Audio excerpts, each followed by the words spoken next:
એવી કઈ હોસ્પિટલ છે જ્યાં કેન્સર માટે સર્જરીની સેવા હોય, કીમોથેરાપીની સારવાર હોય, રેડિયેશનની સારવાર હોય, પીટી સીટી સ્કેન હોય, કેન્સરની પેથોલોજી હોય, મેમોગ્રાફી હોય, એટલે કે બધું જ. હા, બધી જ સારવાર એક જ હોસ્પિટલમાં હોય. તે છે નવસારી નિરાલી કેન્સર હોસ્પિટલ. નવસારી દશેરા ટેકરી વિસ્તારમાં ગઈકાલે આગ લાગી હતી, પરંતુ હવે એ આગે અલગ સ્વરૂપ ધારણ કર્યું છે. નમસ્કાર દર્શક મિત્રો, તમે જોઈ રહ્યા છો સાઈ ગ્રુપ સંચાલિત ઝટપટ ન્યૂઝ અને નવસારી લાઈવ. નવસારીમાં ગઈકાલે દશેરા ટેકરી વિસ્તારમાં આવેલી બાલાપીર દરગાહની પાસે એક ભંગારના ગોડાઉન એટલે કે ઘરની અંદર બનાવેલા ગોડાઉનમાં આગ લાગી હતી.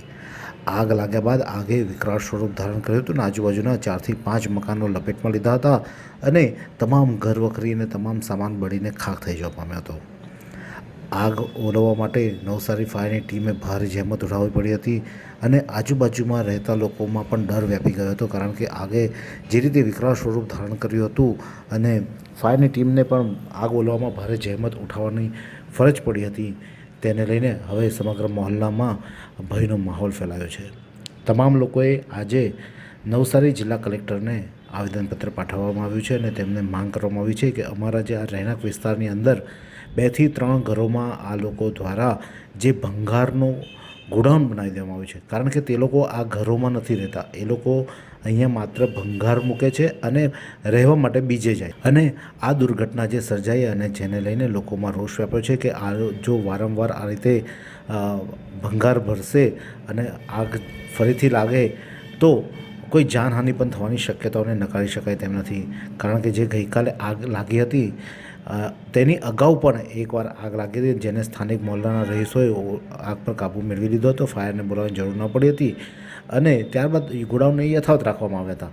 પણ હવે જે ગઈકાલે જે સ્વરૂપ આગે ધારણ કર્યું હતું ને તેને લઈને મહોલ્લાના રહીશોમાં ફફડાટ વ્યાપી જવા પામે છે અને તેઓ દ્વારા આ ગોડાઉનને અહીંયાથી દૂર કરાવવામાં આવે તેવી માંગ સાથે જિલ્લા કલેક્ટરને આવેદનપત્ર પાઠવવામાં આવ્યું છે. શું કહે છે તેના રહીશ આશીષ રાઠોડ, આવો સાંભળીએ. મારું નામ આશીષ કુમાર ધનસુખભાઈ રાઠોડ, હું બાલાપીર દરગાહનો રહેવાસી છું. એમાં ગઈકાલે જે આગ લાગી છે એનું કારણ ભંગોળ એ લોકો જે મૂકે ને એ લોકો અહીંયા રહેતા છે નથી. એ લોકો રહે તો અમને કંઈ પ્રોબ્લેમ નથી, પણ એ લોકો રહે બીજી જગ્યાએ અને ભંગોળ અહીંયા મૂકે છે.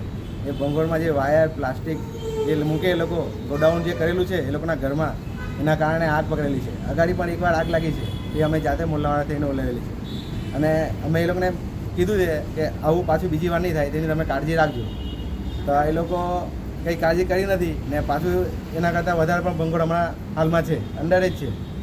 તેના કારણે આગ વધી ગઈ છે અને આજુબાજુના જે 5-6 ઘર છે એ બધામાં આગ લાગી છે અને એની હવે ભરપાઈ કોણ કરશે? તમારી શું માંગ છે? અમારી માંગ તો એ છે કે અંદર એક ભંગોળ ને એ જે છે એ પાછું અંદર આવવું નહીં જોઈએ.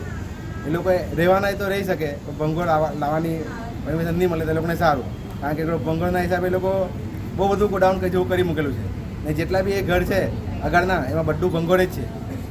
5 થી 4 કલેક્ટરને આવેદન આપ્યું છે, શું કહેશો? કલેક્ટર સાહેબને આવેદન આપ્યું છે અમે. એનો હવે એ લોકો નિર્ણય લાવે તો બહુ સારું આ ગોડાઉન બાબતમાં, કારણ કે અમે આજુબાજુ રહેતા છે. એ આગ રાતના લાગ્યા તે તો કદાચ જાનહાનિ થઈ શકે. તો સ્થાનિકોમાં હવે રોષ વ્યાપ્યો છે, કારણ કે આ જો આગ ગઈકાલે જે લાગી હતી એ દિવસ દરમિયાન લાગી હતી. જો રાત્રે કદાચ આ આગ લાગી હોતે તો કદાચ ખૂબ મોટી જાનહાનિ પણ થઈ શકતે અને લોકોને બચાવવા પણ મુશ્કેલ બનતે અને આગે અનેક ઘરોને ત્યાં લપેટમાં લીધા હોતે, કારણ કે નાનો વિસ્તાર છે, સાંકડો વિસ્તાર છે અને તેમાં ફાયર બ્રિગેડ પણ જલ્દી ત્યાં પૂરતું પ્રમાણમાં પહોંચી શકતું નથી. અને તેવી પરિસ્થિતિમાં જ્યારે આગ જો વિકરાળ સ્વરૂપ ધારણ કરતે હજુ વધારે ઘરોને લપેટમાં લેતે તો વધારે જાનહાનિ અને માલને પણ નુકસાન થશે.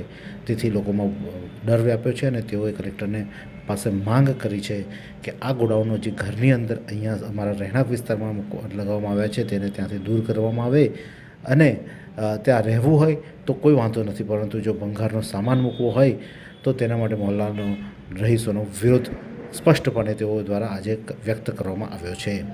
આ જ પ્રકારના અવનવા સમાચારો માટે જોતા રહો સાઈ ગ્રુપ સંચાલિત ઝટપટ ન્યૂઝ અને નવસારી લાઈવ. શું તમે શરીરના સાંધાના દુખાવાથી પીડાઈ રહ્યા છો કે પછી તમે કોઈ સ્પોર્ટ્સ ઇન્જરીથી પીડાઈ રહ્યા છો? લકવાની બીમારી બાદની પીડા સહન કરી રહ્યા છો? શું તમને સ્પાઇનલ પ્રોબ્લેમ છે? તો આ તમામ દુખાવાને હવે બાય બાય કરી દો, કારણ કે માસ્ટર ડિગ્રી ધરાવતા ખૂબ જ અનુભવી ફિઝિયોથેરાપિસ્ટ ડૉક્ટર અમિત પટેલ પાસે તમે આ તમામ સમસ્યાઓનું સચોટ નિદાન કરાવી ફરીથી નોર્મલ જિંદગી જીવી શકો છો. તો સરનામું નોંધી લો. Comprehensive care centre, DD street, library પાસે, અનુરાગ સારીઝની લાઇનમાં, નવસારી.